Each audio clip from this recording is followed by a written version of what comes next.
हाँ जी दोस्तों, कैसे हो आप लोग सब। आई होप आप लोग अच्छे हो गए। मैं भी बहुत अच्छी हूँ। सबको प्यार भरा गुड आफ्टरनून और लंच वगैरह हो गया सभी का। क्या बनाया आज खाने में ज़रूर कमेंट करके बताना। आज हमने सिर्फ वेज बिरयानी बनाई है और कुछ भी नहीं बनाया, साथ में सिर्फ चटनी और कुछ नहीं बनाया क्योंकि संडे बहुत काम था। वॉशिंग मशीन लगानी थी आज स्पेशल, और वो भी बहुत से काम है जो हम लोग अभी करने जाएंगे इसलिए। तो दोस्तों कोई दिव्या जी हैं, उनका कमेंट आया और भी ऐसा नहीं है, पहले भी आ चुके, तो मैंने सोचा चलिए एक प्रॉपर वीडियो बना के ही आप लोगों को मैं बता देती हूँ। तो दोस्तों कमेंट क्या है कि आप क्या मतलब बाय बॉर्न ही मतलब आर्टिस्ट हो या आपने कहीं सीखा है। तो चलिए ये सब जितनी भी लोगों के मन में ये जितने भी क्वेश्चंस हैं आज मैं उनको क्लियर करती हूँ।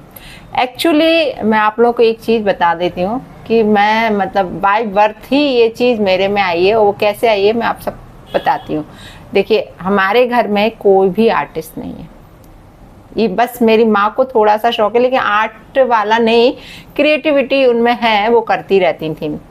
अच्छा बचपन से जब मतलब मम्मी ने मेरे में ये चीज़ देखी कि मैं क्या करती थी, मेरी जितनी भी कॉपीज़ रहती थी छोटे में, उनके पीछे के पेज पे कुछ ना कुछ ड्राइंग बनी ही होती थी। ये मेरे में आदत थी, कुछ भी दिखता था आमने सामने तो मैं उठा के बनाने लगती थी। अच्छा मेरा भाई था कॉन्वेंट में और हम लोग सबको मम्मी ने हिंदी स्कूल में डाला था, मतलब कॉन्वेंट में नहीं पढ़ाया था, बस सिर्फ मेरे भाई को ही पढ़ाया था कॉन्वेंट में। तो वहाँ कॉन्वेंट में ड्राइंग मस्ट रहती है, आज से इतने साल पहले की बातें बता रही हूँ आप लोगों को। तो वहाँ पर क्या था, भैया के पास एक कलर वाटर कलर केक वाला एक डब्बा था, वो मुझे आज तक याद है, वो ऑरेंज कलर का था दोस्तों। तो उसमें एक ब्रश भी था, तो वो यूज़ करता नहीं था क्योंकि लड़कों का तो आप लोगों को मालूम ही है, और मेरे भाई को तो कुछ भी इंटरेस्ट नहीं था। तो वो उसके कलर लेके मैं पानी डाल डाल के मैं कुछ ना कुछ बनाती रहती थी। तो मम्मी ये सब देखती रहती थी। मम्मी मतलब ये जो सब चीज़ें वॉच करी है मेरे में, वो सब कुछ मेरी माँ को श्रेय जाता है, मैं सच बताऊँ, क्योंकि माँ ने ही मेरे में देखा कि इसको इस कदर शौक है।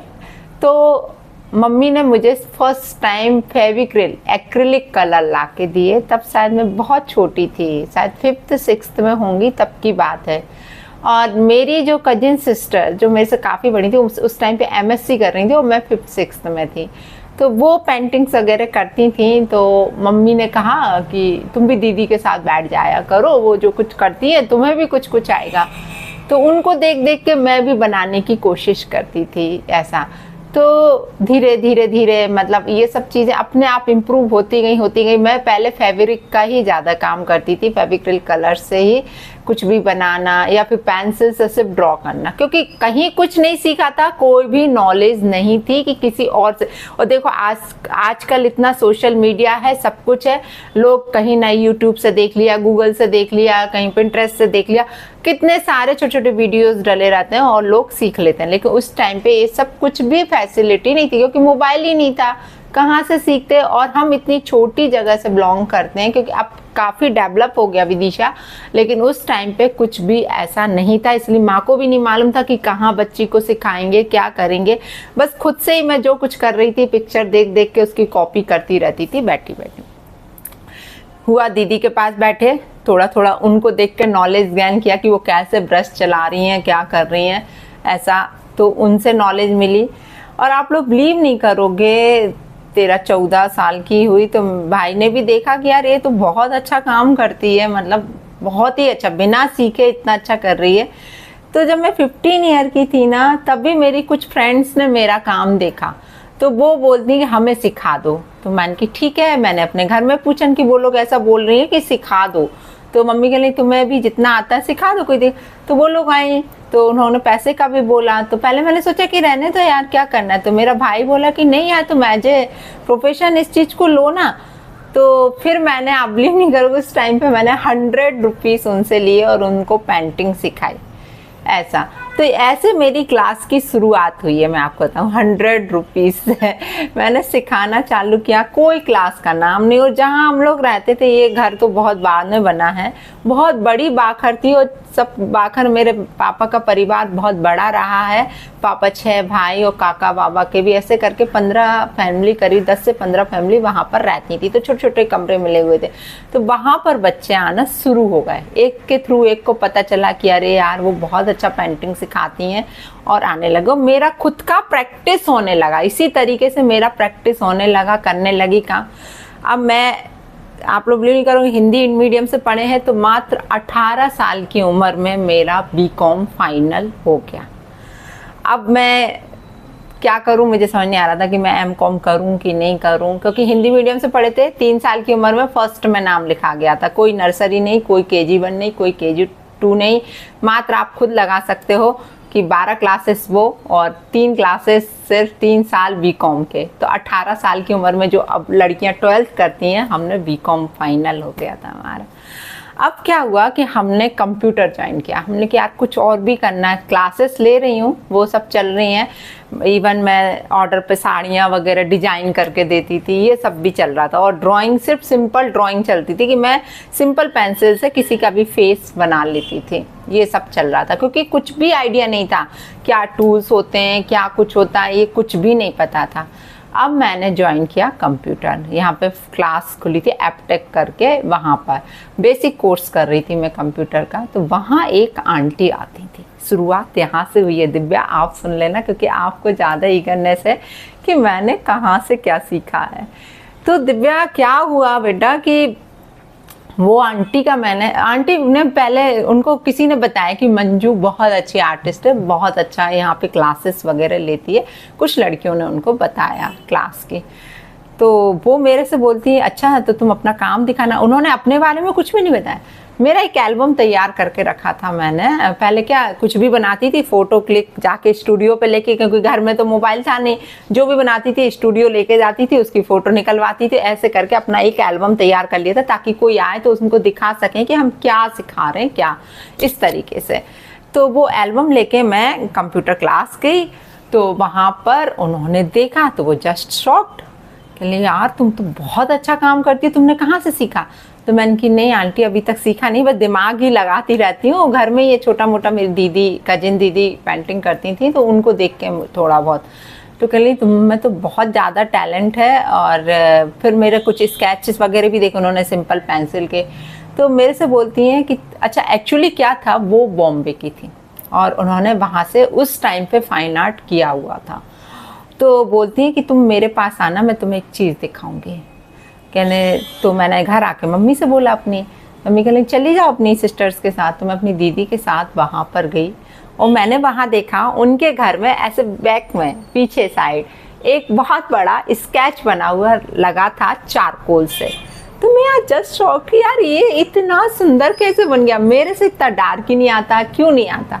तो मैंने आंटी से कहा आंटी ये सब आपने हाथ से बनाया? कह ले हाँ मैंने बनाया स्केच।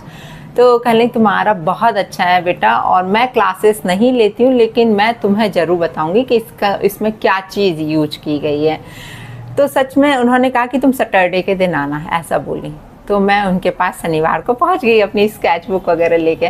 तो उन्होंने मुझे चारकोल पेंसिल के बारे में बताया, कुछ ब्लेंडिंग टूल्स थे उस टाइम पे वो बताया, और उन्होंने मुझे सिर्फ 2-3 सैटरडे ही मैं उनके पास गई हूँ और उन्होंने मुझे आइडिया दे दिया कि चारकोल पेंसिल कैसे यूज़ करते हैं, ग्रेफाइट पेंसिल कैसे यूज़ करते हैं, हाउ टू मतलब कि ब्लेंडिंग वगैरह कैसे देते हैं, वो उन्होंने मुझे 2-3 सैटरडे में बताया। बस आप लोग देख लीजिए जो मैंने सीखा है बस ये 2-3 सैटरडे ही सीखा है, मैंने कहीं कुछ नहीं सीखा है दोस्तों, क्योंकि एक पैशन रहा है मेरे में ये सब चीज़ का। और वहाँ से जो मेरी जर्नी फिर से स्टार्ट हुई वो तो थी जो मैं क्लास लेती थी, लेकिन साथ में स्केचिंग वगैरह सबको। फिर मैंने कैलीग्राफी जानते हो आप लोग, राइटिंग होता है एक मतलब इंग्लिश हिंदी का बहुत ही स्टाइलिश राइटिंग जो लिखी जाती है वो राइटिंग। तो वो उसके लिए मैंने बुक्स देखी, कुछ बुक्स में ऐसे इतने सुंदर सुंदर फॉन्ट्स लिखे थे, तो मैंने उनका प्रैक्टिस करना चालू किया। उसमें निब के बारे में लिखा था कि निब आगे पेन की जो निब रहती है आप ऐसे काटोगे, स्लांट काटोगे, स्ट्रेट काटोगे तो इस तरह के लेटर्स आपके बन बन के आएंगे। तो वो प्रैक्टिस मैंने वो बुक से स्टार्ट करी। वो मैं इंदौर गई थी, इंदौर से लेके आई थी एक, वहाँ पर मुझे स्टेशनरी की शॉप पर गई थी तो वहाँ वो बुक मुझे मिली थी। तो उससे मैंने कैलीग्राफी करी और डिफरेंट टाइप के फॉन्ट्स खुद से निकाले मैंने। ऐसे करके आज की डेट में मैं 26 टाइप्स ऑफ फॉन्ट्स में कैलीग्राफी में सिखाती हूँ बच्चों को, जो खुद से निकाले हुए हैं मेरे ये। और रहा स्केचिंग पेंटिंग का, तो वो जो शुरू हुआ है वहाँ से फिर तो मैं रुकी नहीं हूँ, बिल्कुल नहीं रुकी। बस जो बीच में थोड़ा सा डिप्रेशन हुआ है मेरे को, तो वो 1 साल मैंने क्लास नहीं ली। बाकी मेरे कदम नहीं रुके, दिन रात मैं बढ़ती गई और अपने काम को इतना इम्प्रूव करती गई कि लोगों के आगे वो मिसाल बनता चला गया कि मुझे रुकना नहीं है मुझे, क्योंकि मेरा पैशन है स्केचिंग, ड्राइंग, पेंटिंग। इवन आप लोग बिलीव नहीं करोगे, साथ में मैंने कुकिंग, क्योंकि मुझे कुकिंग का भी इस कदर शौक था, इस कदर है, था भी नहीं है, आज भी है। तो वो भी मैंने स्टार्ट किया। साथ में मैंने कुकिंग क्लासेस लेना चालू की, बेकरी, कॉन्टिनेंटल, चाइनीज़, स्नैक्स और डिफरेंट टाइप ऑफ मतलब जो खाने पीने के आइटम्स रहते हैं वो मैं सिखाती थी, क्लासेस लेती थी। लेकिन अभी फ़िलहाल में करीब 6 से 7 साल हो गए मैंने कुकिंग क्लासेस तो बंद कर दी, क्योंकि अब इतना टाइम नहीं मिलता है इतना करने का। बस जो मेरा मेन पैशन रहा है वो है स्केचिंग, ड्राइंग, पेंटिंग, जिसको जब मैं करने बैठती हूँ ना तो कभी मतलब मैं जितना भी टेंशन में हूँ ना तो भी मैं नहीं रुकती। मतलब ऐसा लगता है कि यार इसमें मैं ये करूँगी ना तो मेरा टेंशन एक साइड हो जाएगा। अच्छा, ये सब चलता रहा दोस्तों। फिर मेरी शादी हो गई, प्रॉपर में ही हुई, आप लोगों को सब मालूम है कैसे क्या हुआ। वहाँ भी मेरा क्लास चलता रहा, क्योंकि क्लास लेते हुए तो मैं गई थी तो विदिशा में थी, तो स्टूडेंट मेरे घर आते थे, फिर मेरे ससुराल आने लगे, वहाँ सिखाने लगी मैं। अच्छा, क्या हुआ 2009 की बात है, राधिका हो चुकी थी 2006 में। तो मेरी एक स्टूडेंट जो भोपाल से एमए कर रही थी ड्राइंग पेंटिंग से, तो उसने मुझे बताया कि दीदी आप इस फील्ड में कोई डिग्री या डिप्लोमा कर लो, क्योंकि यदि आपको आगे चल के कहीं जॉब करना है तो, और कहने लगे आप अपने इंस्टीट्यूट को भी सर्टिफाई करवा पाओगी यदि आपके पास खुद के पास डिग्री होगी। तो मैंने सोचा यार ये सही बोल रही है, और मैं भोपाल पर कैसे जाऊंगी, क्योंकि बच्ची छोटी है, मैं अप डाउन करना पड़ेगा, क्योंकि रेगुलर एडमिशन लेना था, प्राइवेट नहीं हो रहा था। तो और फिर मैंने अपनी मदर से बात करी कि मम्मा ऐसी सी बात है, क्या मैं फाइन आर्ट कर लूँ? तो मम्मी बोलती बिल्कुल कर लो बेटा। कहले हाँ हम सब करवाएंगे, आप टेंशन मत करो, बच्ची को भी संभाल लेंगे। और आप बिलीव नहीं करोगे, लास्ट डेट बची थी एडमिशन की, मुझे बहुत अच्छे से याद है, 24 अगस्त, और मुझे पता चला था 22 अगस्त को, 23 को मैंने मम्मी के साथ कंसल्ट किया था। और तो मम्मी बोलती सुबह ही निकल जाओ जल्दी से, क्योंकि भोपाल से 55 किलोमीटर दूर है यहाँ से। तो मैंने अपने हस्बैंड से बात करी उस टाइम पे, तो उन्होंने पहले डिक्लाइन किया। उन्हें लगता था ना कि ये आगे निकल गई तो न जाने क्या होगा। तो मैंने कही नहीं, मुझे करना ही है और आप चल रहे हो तो ठीक है। तो वो बंदा मुझसे बोलता है कि अपने भाई से गाड़ी ले लो, यदि वो गाड़ी दे देंगे, मतलब भैया के पास 4 व्हीलर थी, तो कहले हम तुम्हें फिर लेके चलेंगे। तो मुझे गुस्सा आ गया कि मैं 4 व्हीलर उनसे क्यों मांगूँ, यदि आपको चलना है तो आप ट्रेन से चलो, ट्रेन तो जाती है यहाँ से। तो वो बोलते हैं कि नहीं ट्रेन से नहीं जाएंगे, अपन कार से ही चलेंगे। तो उस बीच हम लोग की लड़ाई हो गई उस बात पे से कि मैं अपने भाई से कुछ नहीं मांगूंगी, आपको चलना। तो कहता चलो, फिर बड़ी मुश्किल से 2 व्हीलर से तैयार हुआ।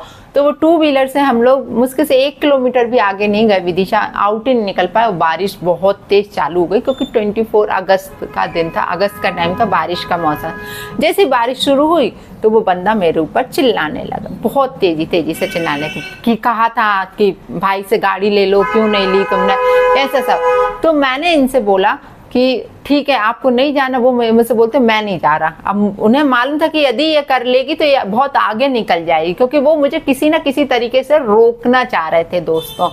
तो मैंने उनसे कहा आपको नहीं जाना ना, मत जाइए, आप मुझे यहीं उतार दीजिए अपनी गाड़ी से। बाइक से थे हम लोग, उन्होंने मुझे वहीं उतारा। मैं पूरी गीली हो रही थी, साथ में डॉक्यूमेंट्स वगैरह रखे अपने सारी, क्योंकि वहाँ पे मार्कशीट वगैरह और सारे जो भी पेपर्स थे, गैप सर्टिफिकेट वगैरह, और साथ में फीस सब लेके मैं अपना बैग लेके वहीं खड़ी हो गई। और वो मुझे, सोचो हस्बैंड है मेरा, वो मुझे वहीं छोड़ के चले गए। उन्होंने ये भी नहीं सोचा ये लड़की कहाँ जाएगी, क्या करेगी। मैं भी नहीं रुकी, क्योंकि मैंने ठान रखा था कि मैं आज की डेट में अपना एडमिशन कराऊं। सोचो, मैं कभी भोपाल नहीं गई थी, विदिशा से बाहर कदम कभी भी निकाला था तो अपने पेरेंट्स के साथ ही निकाला था। दोस्तों, वीडियो बहुत लंबा हो चुका है और ये मेरी पूरी आर्ट जर्नी है। इसका सेकंड पार्ट आज रात को ही आपको मिलेगा। अभी फर्स्ट पार्ट डालूंगी मैं और रात को ही आपको सेकंड पार्ट मिलेगा, और पार्ट पूरा देखना दोस्तों, और मुझे बताना कि मेरी लाइफ का जो आर्ट जर्नी वाला स्ट्रगल है, कैसे मैं इस मुकाम तक पहुंची हूँ। आप लोग फुल वॉच करिएगा और अच्छा लगे तो लाइक शेयर कमेंट करना ना भूलेगा, और जो मेरे चैनल पर नए हैं तो प्लीज़ सब्सक्राइब जरूर कर लीजिएगा। बाय बाय दोस्तों।